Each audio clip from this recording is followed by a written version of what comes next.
والمرسلين وعلى آله وأصحابه أجمعين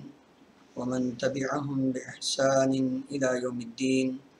اللهم صل على محمد وعلى آل محمد كما صليت على إبراهيم وعلى آل إبراهيم إنك حميد مجيد. اللهم بارك على محمد وعلى آل محمد كما باركت على إبراهيم وعلى آل إبراهيم إنك حميد مجيد. رب اشرح لي صدري ويسر لي أمري واحلل عقدة من لساني يفقه قولي. اللهم انفعني بما علمتني وعلمني ما ينفعني وزدني علما. أما بعد. محترم حضرات، بلاد حرمین کے ساتھ محبت ایک مسلمان کے ایمان کی علامت ہے، اس لیے کہ جس چیز سے پیارے نبی کریم محمد رسول اللہ صلی اللہ علیہ وسلم محبت کریں، اس کے ساتھ ایک مسلمان کو بھی محبت کرنا ہوتی ہے۔ اس لیے آج ہم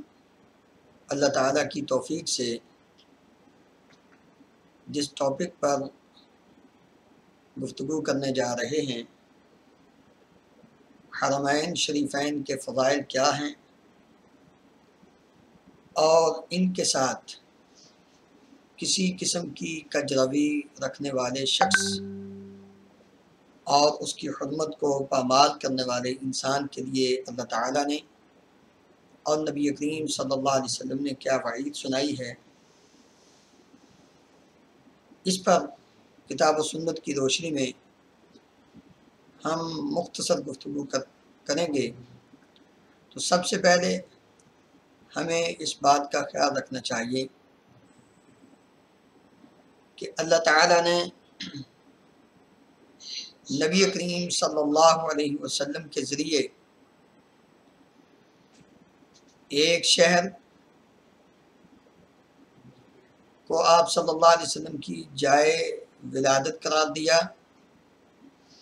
اور دوسرے شہر کو نبی کریم صلی اللہ علیہ وسلم کی جائے سکونت قرار دیا، لہذا دونوں ہی حرمت والے ہیں اور دونوں کے ہی فضائل اللہ تعالیٰ نے بھی اور نبی کریم صلی اللہ علیہ وسلم نے بیان فرمائے ہیں۔ مکہ مکرمہ کے فضائل بیان کرتے ہوئے اللہ تعالیٰ نے قسم کھائی، وَهَذَا الْبَلَدِ الْأَمِينَ، اس امن والے شہر کی قسم کھا کر ہم کہتے ہیں کہ لَقَدْ خَلَقْنَا الْإِنسَانَ فِي أَحْسَنِ تَقْوِيمٍ، کہ انسان کو ہم نے سب سے اچھی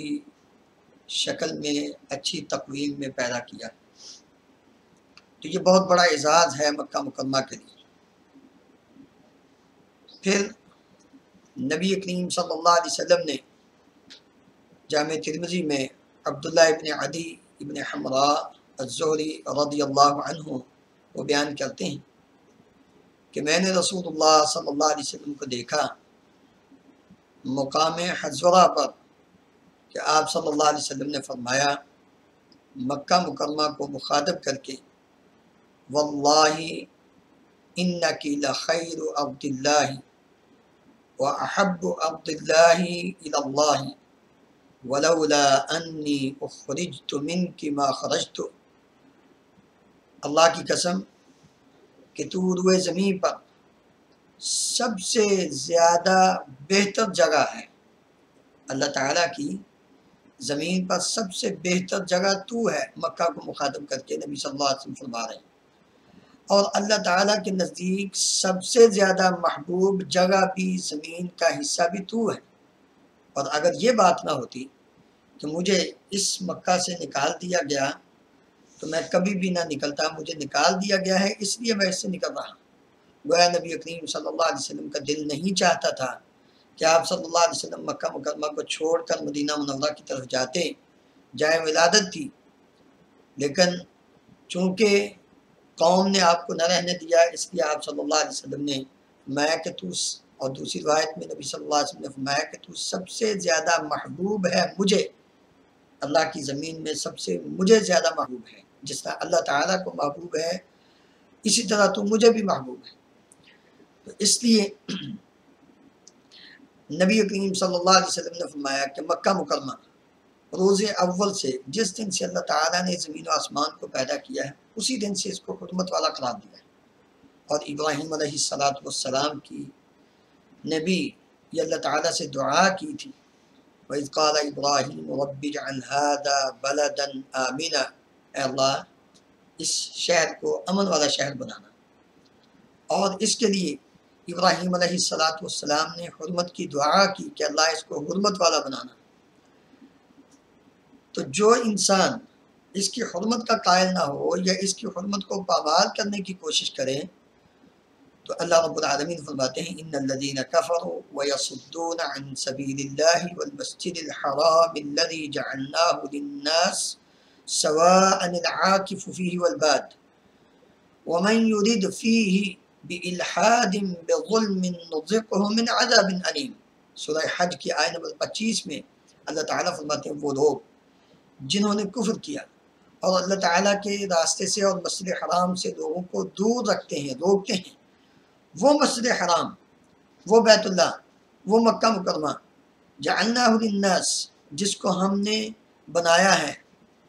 امن والا، حرمت والا، ثواب کی جگہ،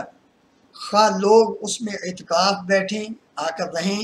یا لوگ باہر سے آئیں اور تھوڑا وقت وہاں گزار کر پھر آگے اپنے سفر پہ چلے جائیں، دونوں کے لیے اس کا اجر و ثواب برابر ہے۔ وَمَن يُرِدْ فِيهِ، جو اس مکہ کے اندر، جو اس حرم کے اندر اس بات کا ارادہ رکھے بے الحاد، کجروی کا، ٹیڑھے پن کا، اس کی حرمت کو پامال کرنے کا، نذقہ من عذاب علیم، تو اللہ تعالیٰ کا یہ فیصلہ ہے کہ ہم اس کو دردناک عذاب یہ چکھائیں گے۔ اور یہ بات آج نہیں، یہ اسلام سے پہلے بھی اللہ تعالیٰ کے نزدیک حرمت والا ہی تھا، تبھی تو اللہ تعالیٰ نے اس کی حفاظت فرمائی۔ وہ مشہور واقعہ جس میں ابرہہ اپنے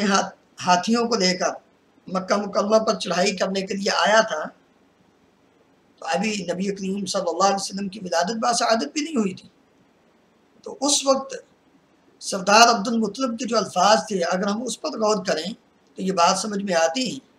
کہ ان لوگوں کا بھی یہ عقیدہ تھا کہ یہ اللہ کا گھر ہے،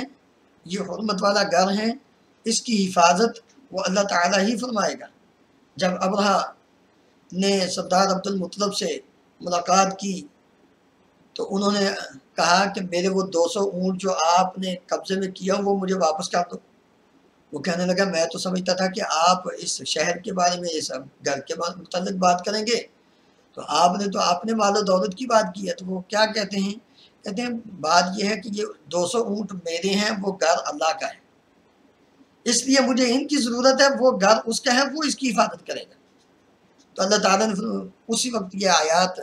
جب نبی کریم صلی اللہ علیہ وسلم پیدا ہوئے تو آپ پر یہ آیات جب نازل فرمائیں اور اس واقعے کی طرف اشارہ کرتے ہوئے أَلَمْ تَرَ كَيْفَ فَعَلَ رَبُّكَ بِأَصْحَابِ الْفِيلِ أَلَمْ يَجْعَلْ كَيْدَهُمْ فِي تَضْلِيلٍ وَأَرْسَلَ عَلَيْهِمْ طَيْرًا أَبَابِيلَ تَرْمِيهِمْ بِحِجَارَةٍ مِّن سِجِّيلٍ فَجَعَلَهُمْ كَعَصْفٍ مَّأْكُولٍ۔ تو جس دور میں بھی مکہ مکرمہ کے ساتھ کسی قسم کی کوئی ایسی حرکت کرنے کی کوشش کی، اللہ تعالیٰ نے اس کو نیست و نابود کیا۔ صرف